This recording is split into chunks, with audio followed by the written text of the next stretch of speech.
Hello students, C language के MCQ series के part 3 में हम लोग कंट्रोल स्टेटमेंट से रिलेटेड कुछ क्वेश्चन सॉल्व करेंगे। सो क्वेश्चन नंबर 1 है, if else and switch statements are. Option A is branching, option B jumping, option C looping and option D is condition. So if else and switch statements में क्या होता है कि condition check होने के बाद हमारे पास कई ऑप्शन आ जाते हैं और उनमें से हमें एक ऑप्शन सेलेक्ट करना होता है। तो इसके अकॉर्डिंग यहाँ पर हमें ब्रांचिंग मिलती है। सो इसका करेक्ट आंसर है branching.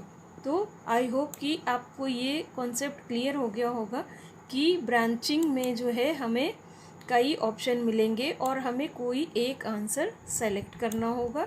So if else and switch statements में ब्रांचिंग जो है वो हमें देखने को मिलती है कि कंडीशन ट्रू है, फॉल्स है, या हमें मल्टीपल ऑप्शंस मिल रहे हैं। क्वेश्चन नंबर 2 देखते हैं, in which default keyword is used. So default keyword से go to, if else and switch.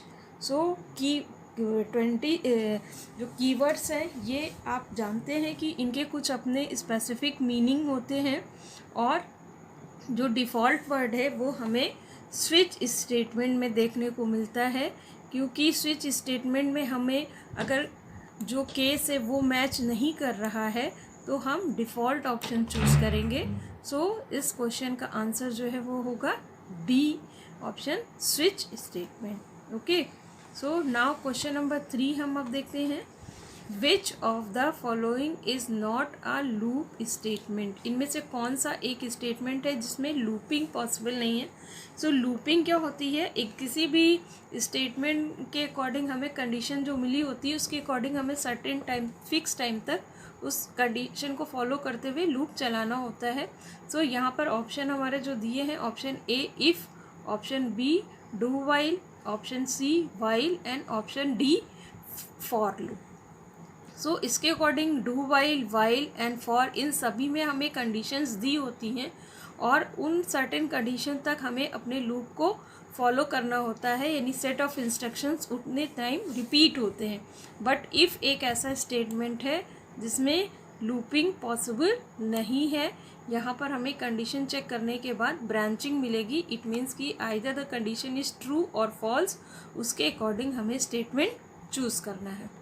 So question number 4 देखते हैं, break statement can be use to fill in which of the following. यानी कि break statement हम इनमें से किन statements में यूज़ कर सकते हैं। फर्स्ट ऑप्शन है फॉर लूप, ऑप्शन बी है वाइल लूप, ऑप्शन सी है switch statement and all of these. तो जो ये ब्रेक स्टेटमेंट है ये हम प्रोग्राम में कहीं पे भी यूज़ कर सकते हैं और सारे ही लूप में और स्टेटमेंट में ये फॉलो हो सकता है। यानी फॉर लूप में भी इसका यूज़ कर सकते हैं, वाइल लूप में भी और स्विच स्टेटमेंट में भी।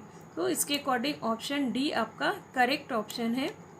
और ब्रेक स्टेटमेंट जहाँ पे भी होगा उसके बाद प्रोग्राम का कंट्रोल जो है वो प्रोग्राम को टर्मिनेट कर देगा, वहाँ से लास्ट पर लेकर के जाएगा।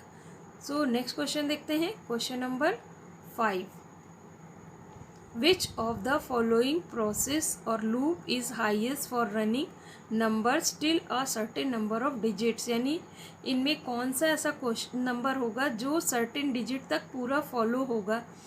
ऑप्शन ए है फॉर लूप, ऑप्शन बी है वाइल लूप, ऑप्शन सी है do while loop and option D है ऑल ऑफ दीज। यानी इनमें से किसमें हमें एक पूरा फिक्स सर्टेन नंबर तक जो है वो लूप चलने के लिए फैसिलिटी मिलेगी। सो इसका ऑप्शन है फॉर लूप। जबकि आप अगर देखते हैं तो वाइल और डू वाइल लूप में, डू वाइल लूप में क्या होगा कि अगर आपकी कंडीशन ट्रू नहीं भी है फिर भी एक बार आपका लूप ज़रूर चलेगा और उस एक सर्टेन स्टेटमेंट को ज़रूर परफॉर्म करेगा, चाहे कंडीशन फॉल्स ही क्यों ना हो।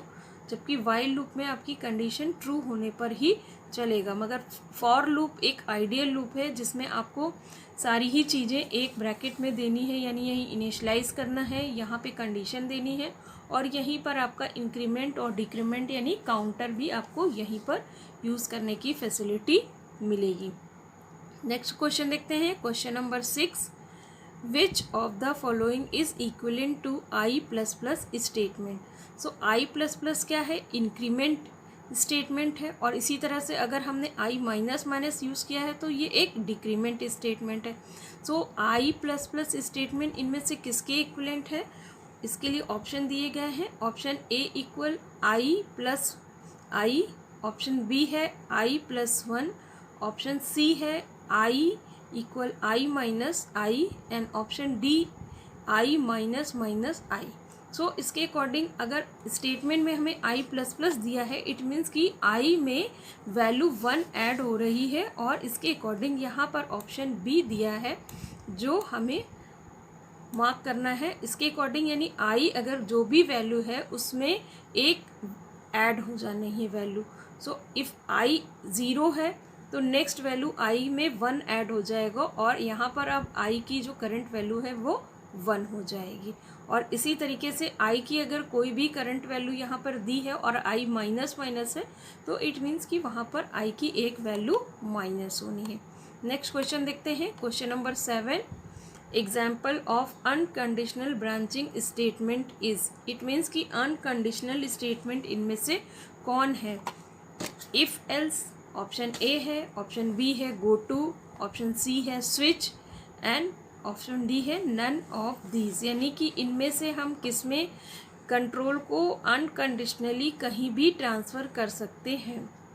तो अगर हम ऑप्शन ए देख रहे हैं तो यहाँ पर इफ़ एल्स स्टेटमेंट दिया है, जिसके अकॉर्डिंग यदि कंडीशन ट्रू है तो इफ़ पार्ट के स्टेटमेंट्स एग्जीक्यूट होंगे, मगर एल्स पार्ट में कंडीशन फॉल्स होने पर जाएगा कंट्रोल। स्विच में हमें मल्टीपल ऑप्शंस मिले हैं, उनमें से हमें किसी एक केस को सेलेक्ट करना होगा जो भी ट्रू होगा उस कंडीशन के अकॉर्डिंग। सो यहाँ पर हमारा ऑप्शन दिया है गो टू। सो यहाँ पर अनकंडीशनल ब्रांचिंग के लिए गो टू सेलेक्ट करेंगे, यानी कंडीशन अचानक ही कहीं भी ट्रांसफ़र की जा सकती है।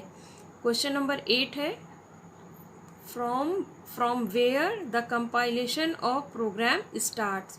यानी अगर सी का आपने एक प्रोग्राम लिखा हुआ है तो उस सिचुएशन में आपके प्रोग्राम की जो एग्जीक्यूशन है वो कहाँ से स्टार्ट होगी। जबकि प्रोग्राम आपका हैश इंक्लूड stdio.h से स्टार्ट होता है, मगर यहाँ पर कंडीशंस जो दी गई हैं उनमें हमें चूज़ करना है। ऑप्शन ए है from main function, from scanf function, and from printf function, and none. So आपके जो भी प्री प्रोसेसर्स हैं और इसके अलावा जो भी conio.h ये सारी फाइल्स आपकी stdio.h वगैरह ज्वाइन की गई हैं, इनमें जहाँ से आपका मेन फंक्शन शुरू होता है वहाँ से आपके प्रोग्राम की कंपाइलेशन स्टार्ट होती है। नेक्स्ट क्वेश्चन देखते हैं, question number 9। A loop within a loop is known as. यानी एक लूप है और उसमें ही एक दूसरा लूप स्टार्ट किया गया है, सो इसको हम क्या बोलेंगे। इसके लिए ऑप्शन दिए गए हैं nested loop, if, while, and go to.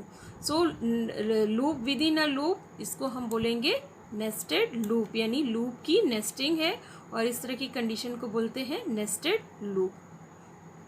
और क्वेश्चन नंबर 10 है, last question. Which data type consist of fractional values. It means कि फ्रैक्शनल वैल्यूज़ इनमें से किस डेटा टाइप में होंगी, और फ्रैक्शनल वैल्यूज़ जिनमें होंगी उनमें एक डेसिमल पॉइंट भी इंक्लूड होगा। सो इसके लिए हमें यहाँ ऑप्शंस दिए गए हैं। ऑप्शन ए है फ्लोट, ऑप्शन बी है इंट, ऑप्शन सी है कैरेक्टर, एंड ऑप्शन डी है डबल। सो इसके अकॉर्डिंग हमारा आंसर क्या होगा, फ्लोट। फ्लोट ऐसा डेटा टाइप है जिसमें हमें फ्रैक्शनल वैल्यूज़ डिक्लेयर करने की फैसिलिटी मिलती है। Okay, thank you.